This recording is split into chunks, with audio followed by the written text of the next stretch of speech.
The planet Terea was a wild and beautiful world, covered with glowing forests and silver rivers that sang when the wind touched them.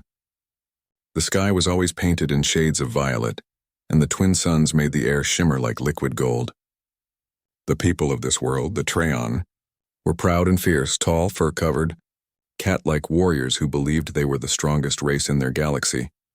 For many generations, no stranger had dared to set foot on their land. That changed the day the human ship Ulysses Dawn appeared in the sky.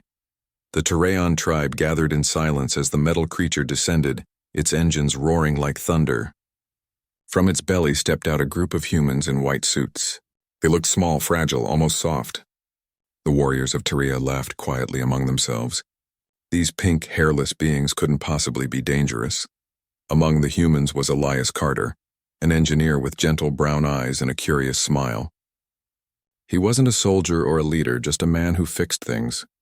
But when he stepped forward, his calm voice and kind face made even the proud Tereon lower their weapons slightly.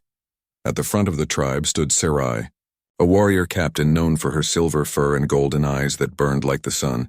She had fought beasts twice her size and led her people through storms and fire. She was strong, fearless, and proud. But she didn't like this human.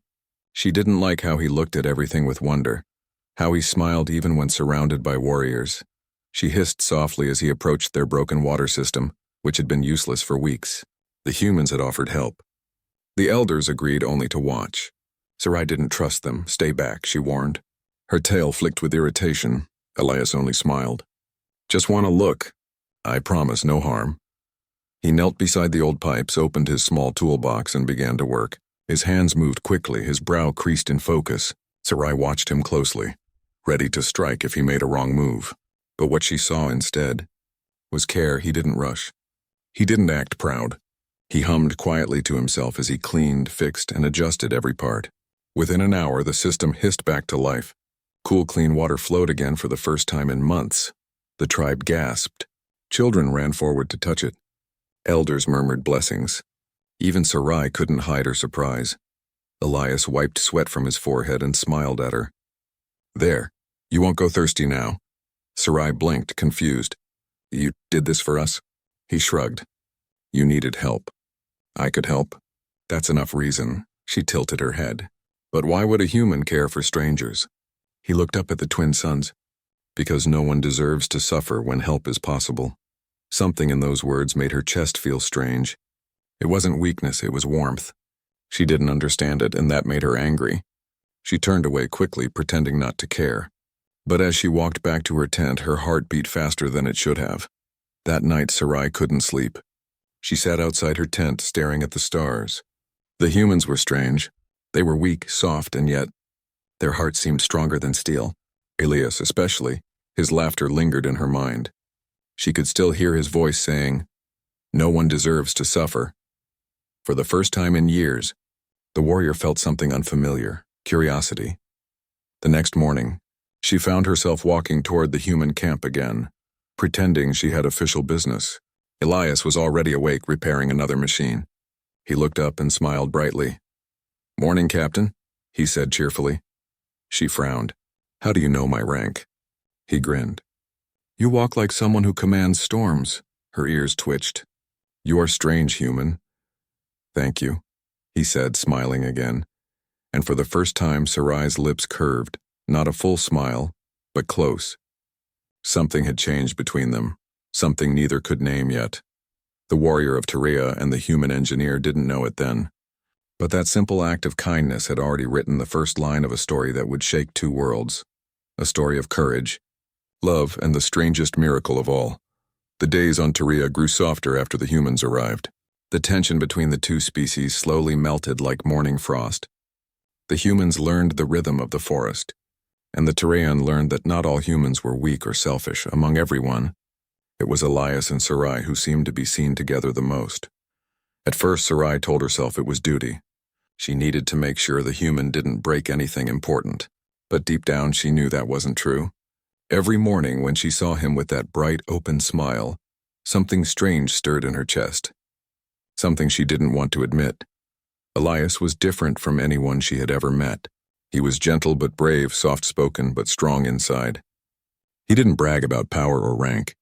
He cared about small things, fixing a tool, helping a child, listening to the old ones talk.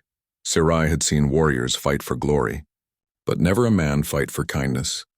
One afternoon, she found him sitting by the river repairing a broken drone. His sleeves were rolled up and his skin glistened under the light of the twin suns. She stood quietly behind him, tail swaying slowly. "You work too much," she said suddenly. Elias turned and smiled. "And you watch too much," her ears flicked in embarrassment. "I was making sure you're not damaging our land." "Of course you were," he said teasingly, his eyes shining. "Want to help me, Captain?" She frowned. "I don't know how your metal toys work." He patted the ground beside him. "Then I'll teach you." Sarai hesitated for a moment, then sat next to him. Their shoulders brushed slightly and she froze. Her fur tingled where his arm had touched her. Elias noticed but said nothing, his hands gently guiding hers as he showed her how to connect the small wires. "Careful," he said softly. "You're stronger than you think." She looked at him, her golden eyes meeting his brown ones. "You humans are strange," she murmured. "You smile even when you struggle. You help others even when you get nothing in return." He smiled quietly. Maybe that's what makes us human. For a long moment, they just sat there, the hum of the river filling the silence. Sarai didn't know why her heart beat so fast. She didn't understand why the air between them felt warm and heavy. All she knew was that she didn't want to move away. That night, a storm rolled over Tyria. The winds howled and lightning split the sky. The human camp was damaged. Tents tore apart, equipment scattered. Sarai and her warriors rushed to help them. In the chaos, Elias's shelter collapsed. Sarai dove through the rain, pulling him out just before it crushed him. They ran together toward a nearby cave, drenched and shivering. Inside, the cave was small and dark. The sound of rain outside was loud, almost comforting. Sarai sat near the entrance, shaking the water from her fur while Elias tried to start a small heat pack. "You saved me," he said after a while, his voice soft. She shrugged. "You would have done the same." He laughed lightly. "You think so?" "Yes," she said simply. "You humans are foolish that way," he grinned. "I'll take that as a compliment." Lightning flashed again, lighting the cave. For a moment, Sarai looked at him properly. The curve of his jaw, the warmth in his eyes, the way he looked at her not with fear but with wonder. Her voice came out low. "Elias, and why do you keep looking at me like that?" He met her gaze. "Because you're the most incredible person I've ever met." Her heart skipped. No one had ever said something like that to her. Not as a warrior, not as a leader, but as her. She looked away quickly, her tail curling around her legs. The storm raged outside, but inside, there was only silence and the quiet rhythm of two hearts that beat just a little too fast. After some time, Elias spoke again. "You know, Sarai, sometimes when people meet across worlds, it feels like fate is trying to tell them something." She glanced at him. "And what is it telling you?" He smiled gently. "That maybe we're not as different as we think." Sarai didn't reply, but she didn't move away either. The storm continued until dawn, and in that long, endless night, something new was born between them, not spoken, not planned, but real. When the suns finally rose, painting the forest gold, Sarai stepped out of the cave first. She turned to look at Elias and said quietly, "You are strange, human. But maybe strange is not so bad." Elias smiled, warmth in his eyes. "I'll take that as the highest honor, Captain."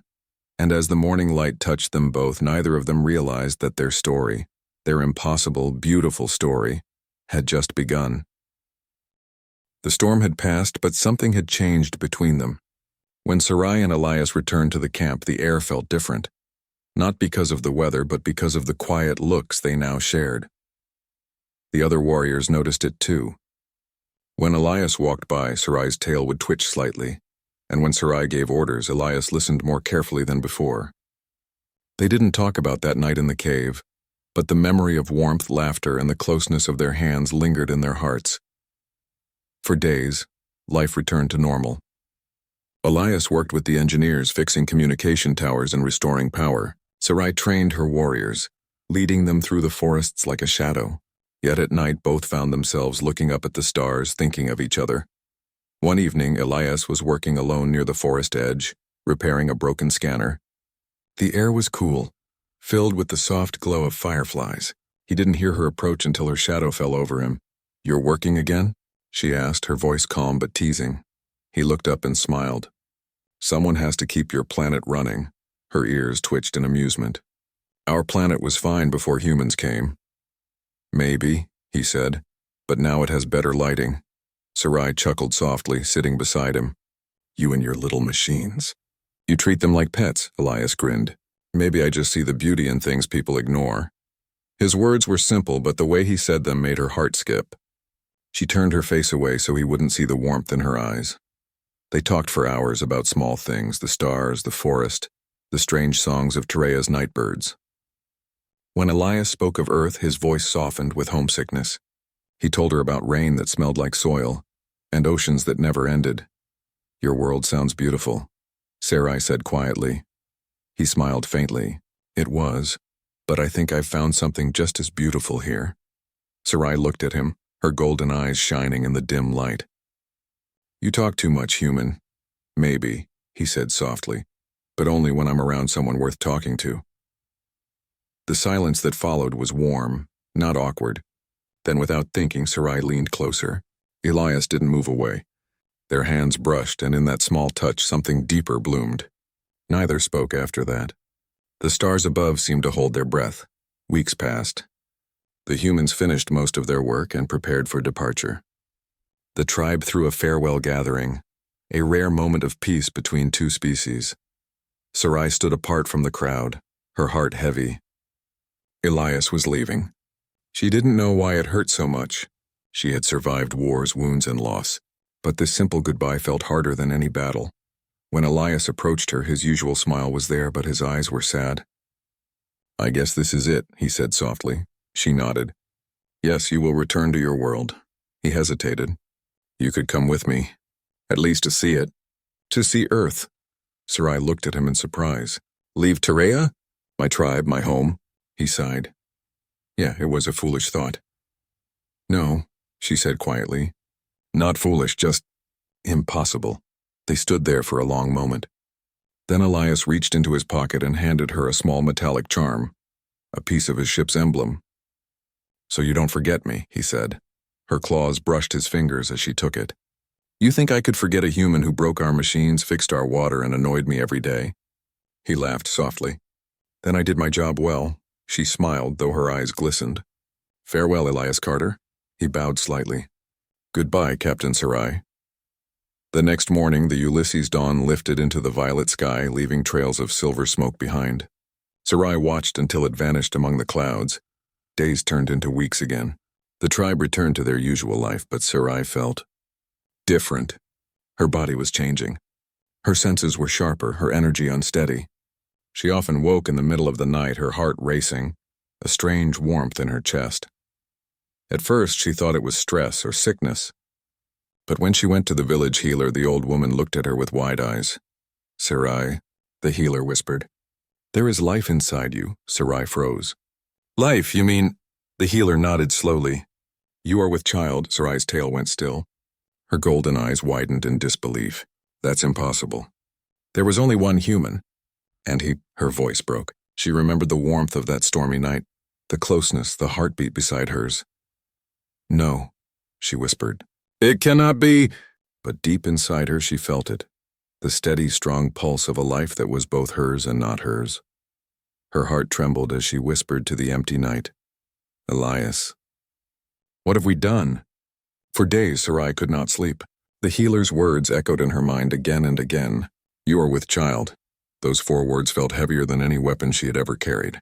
She was a warrior, not a mother, and this was something that should not even exist. When she placed her hand on her stomach, she could feel it. A faint rhythm, a heartbeat that was not her own. It was small but strong, and somehow it carried something human. She sat outside her tent every night staring at the twin moons. The metallic charm that Elias had given her hung around her neck, catching the moonlight. Every time it glowed, her chest ached with both love and fear. Her friend Rena, another warrior, noticed the change in her. You eat less, Rena said softly one evening. You train less. Something troubles you, doesn't it? Sarai didn't answer at first. Her tail curled tightly around her legs. Rena, if something impossible happened to you, would you tell anyone? Rena frowned. Impossible how? Sarai hesitated, then whispered, I carry a life inside me, but it is not fully Tereon. Rena's eyes widened in shock. Not Tereon? What do you mean? Sarai lowered her head. The human, Elias. There was silence for a long moment. Rena took a small step back. Sarai, that cannot be. It is not our way. It is not nature's way. I know, Sarai said bitterly, but it is true. The news spread faster than the wind. Within a day, the whole tribe knew. Warriors whispered behind her back. Elders frowned. Children stared with wide, frightened eyes. Some called it a curse. Others called it a sign of weakness. The council demanded she come forward and explain. That night, Sarai stood before the elders, tall, proud, but trembling inside. The chamber was filled with torches, their light flickering across her fur. The high elder, an old male with black stripes, looked at her with stern eyes. Captain Sarai of the northern tribe, he said, you have been accused of carrying a child born of forbidden union. Is this true? Her throat was dry, but her voice did not shake. Yes, it is true. A gasp spread through the crowd. The elder's voice hardened. And the father is a human. She nodded once. Yes, the elder slammed his staff on the ground. This is an abomination. A mixing of bloods never meant to join. You have broken the laws of nature and the honor of your people. Sarai's eyes flashed. Honor? You speak of honor while you let your people die of thirst until he fixed your water. You speak of purity while humans offered peace and we gave them only suspicion. Her voice rose with emotion. Elias was not a monster. He was kind. He saved lives. He saved our lives. But the council only murmured in anger. Kindness cannot change nature, one elder said. Whatever grows in your body is dangerous. It must be removed before it grows to harm. Sarai's blood turned to fire. She stepped forward, claws gleaming. You will not touch my child. The guards moved closer, but none dared approach her. The strength in her eyes was wild and unbreakable. You will not touch it, she repeated. The high elder narrowed his eyes. You would fight your own kind for a creature that should not exist? Sarai lifted her chin.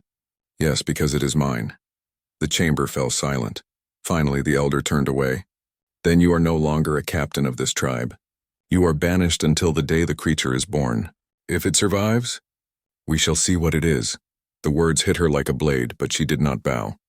She turned and walked out into the night, her heart heavy but unbroken. Outside, the wind howled softly through the forest. The stars glimmered coldly above. She touched her stomach and whispered, Do not fear, little one. I will protect you, no matter what. As she walked away from her village, she felt the first small movement inside her.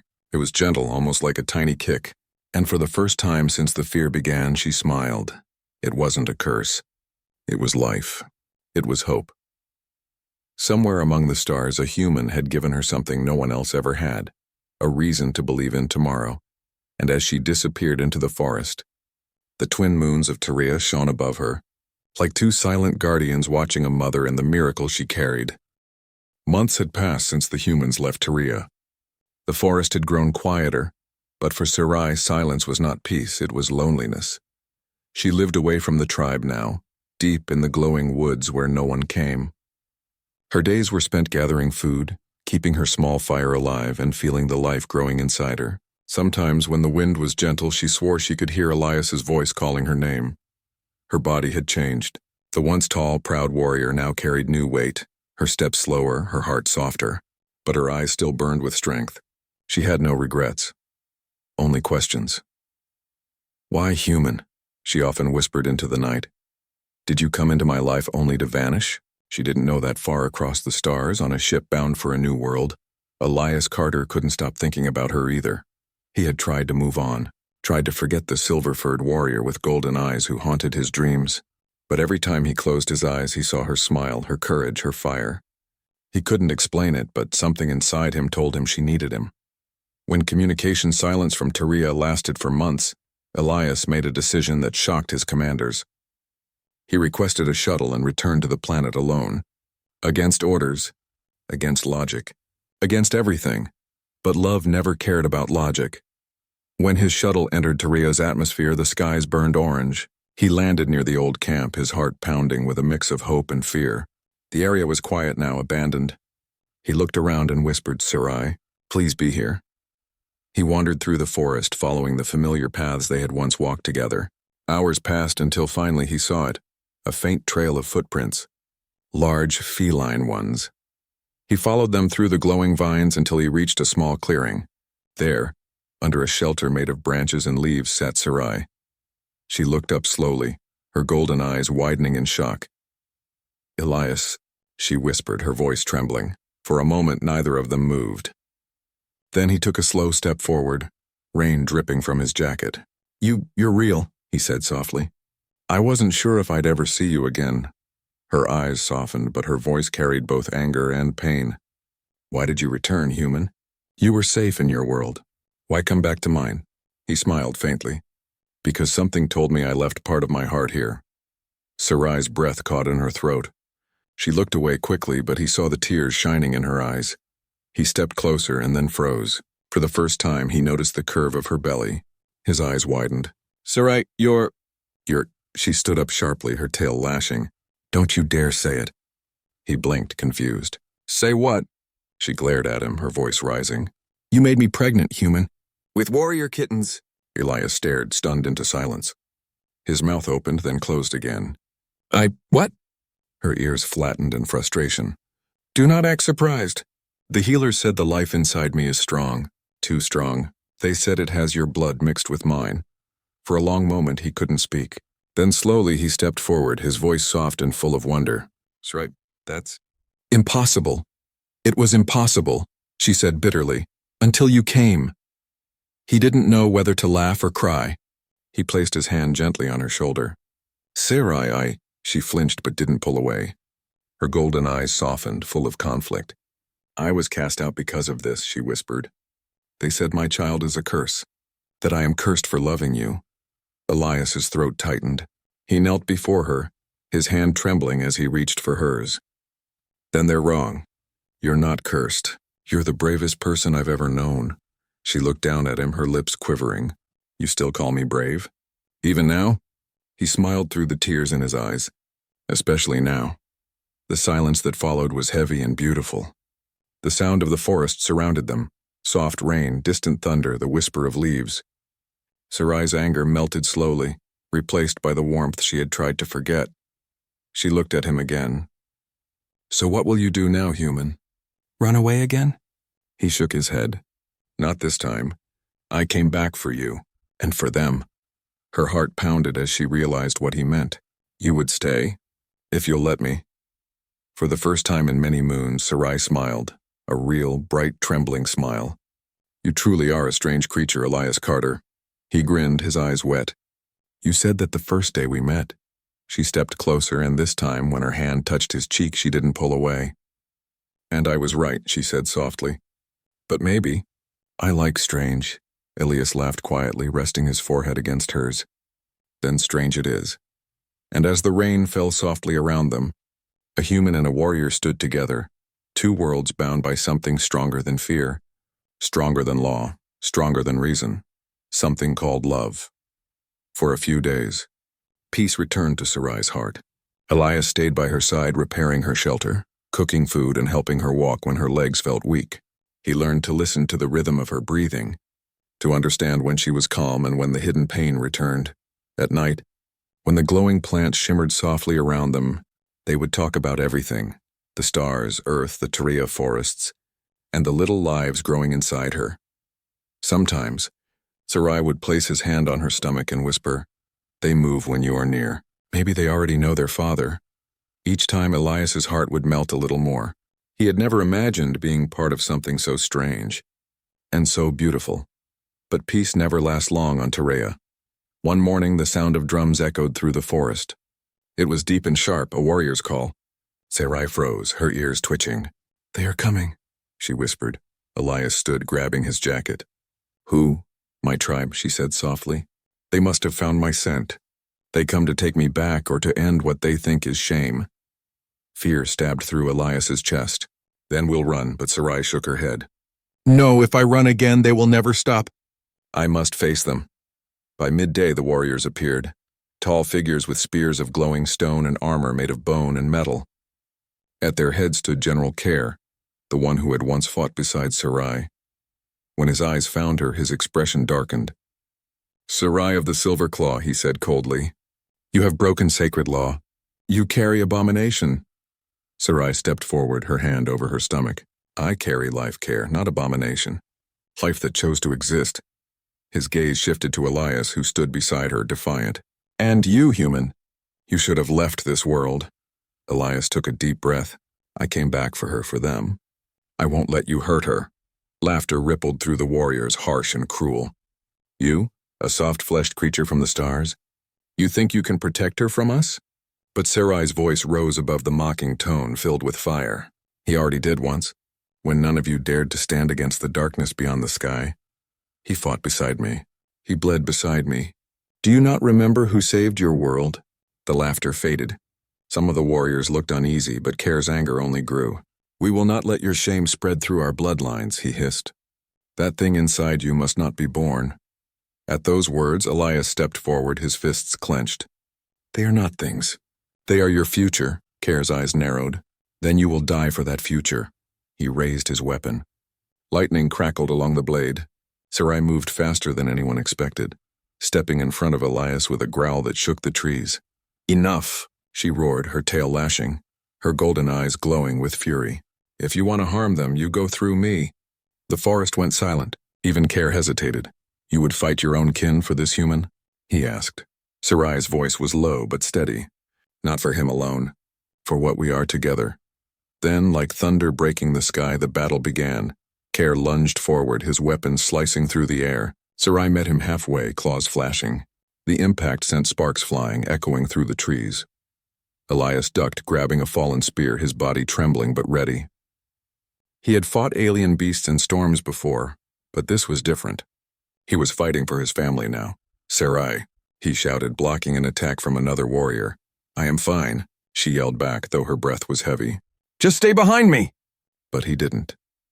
He moved beside her, fighting clumsily but bravely, protecting her from every side. And for a moment, Kair saw something strange in the human's eyes, a fire that matched their own. When Kair finally struck again, Elias took the blow on his arm, falling hard. The weapon burned his skin, but he didn't cry out. Sarai's scream tore through the forest. She leapt, her claws striking like lightning, knocking Kair to the ground. "No one touches him!" she roared.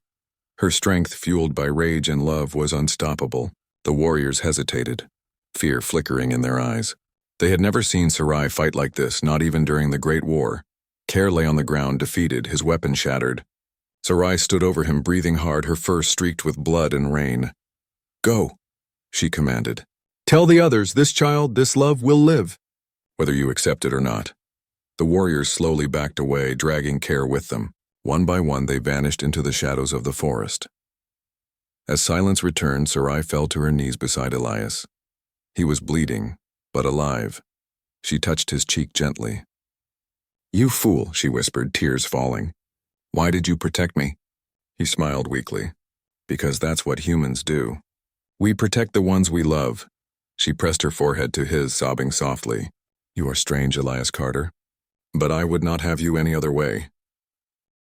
And in that moment, surrounded by the ruins of battle and the whisper of rain, a human and a warrior held each other. Not as enemies, not as saviors, but as the beginning of something new. The storm had passed, but the real test was yet to come. Days passed after the battle. The forest grew calm again, the glowing trees humming softly as if they too were healing.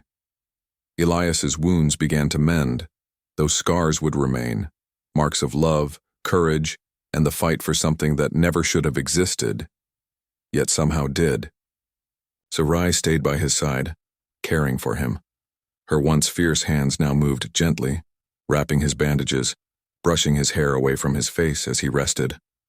Sometimes, when she thought he was asleep, she would whisper, "You came back when no one else would. You gave me something I never thought I'd have again. Hope." And Elias would smile, pretending to sleep because he liked hearing those words. But soon, something else began to change. Sarai's strength faded day by day. Her belly had grown heavy, and she could feel the small lives moving inside. It was almost time.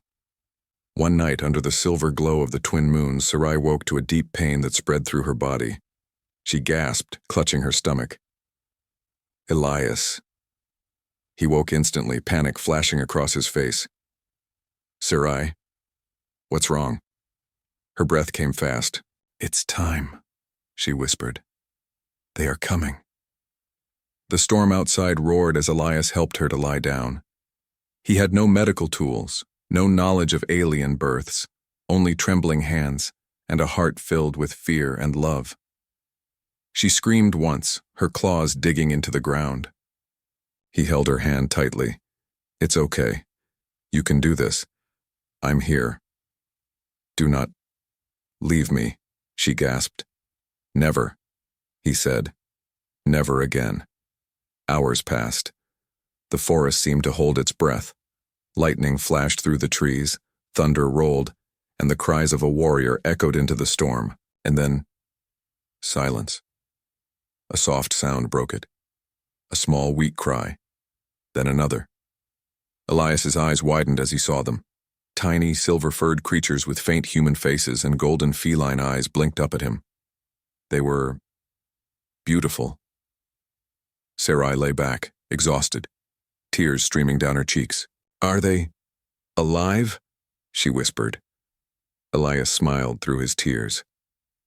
They're perfect, Sarai. You did it. She laughed weakly, her voice trembling. Warrior kittens, she whispered. Our children of two worlds. Elias carefully placed the small newborns beside her. They purred softly, curling against her warmth. For a long time, neither of them spoke. They just watched the impossible become real. When morning came, the forest was quiet again. The storm had passed, leaving behind golden light that shimmered through the leaves. The warriors returned, but not with weapons. Care stood before them once more, his expression different now. The arrogance was gone. He saw Sarai holding the small children in her arms, and for the first time, he bowed his head. The council has seen the signs, he said softly. The storm that spared you, the light that covered your shelter. It is said to be a blessing. The child of two worlds may be destiny. Sarai looked at Elias, who stood beside her, holding one of the tiny babies carefully in his hands. Then you will not harm them? She asked. Care shook his head. No, we will watch. We will learn. Perhaps we will change. A faint smile touched Sarai's lips. Then maybe there is hope for us all. The warriors bowed once more before leaving, their steps fading into the forest. That night, Elias sat outside the shelter staring at the stars. Sarai joined him quietly, wrapping her tail around his arm. Do you think they'll ever accept us? She asked softly. He looked up at the endless sky, the stars twinkling like a promise. They don't have to. Someday your children will show them. They'll grow strong, brave, kind, like you. She smiled. And stubborn, like you. He laughed quietly. I'll take that. They sat together in silence, their children sleeping peacefully inside. The world around them glowed gently, alive with new life. Finally, Sarai leaned her head on his shoulder. Elias, she whispered, do humans tell stories about miracles? He smiled. Sometimes, but I think this one's my favorite. Her eyes softened. Then tell it well, human. Tell them we were not so different after all. He nodded, his voice low and steady. I will. Years later, stories of the human and the silver-furred warrior spread across the stars. Some called them legend. Some called them blasphemy. But to those who had seen the truth, the children with golden eyes and kind hearts, they were something more. They were proof that love was stronger than fear. That courage could unite even the most distant worlds. And that sometimes, against every law of nature and reason, the universe itself bent toward something greater, toward life, toward hope, toward love.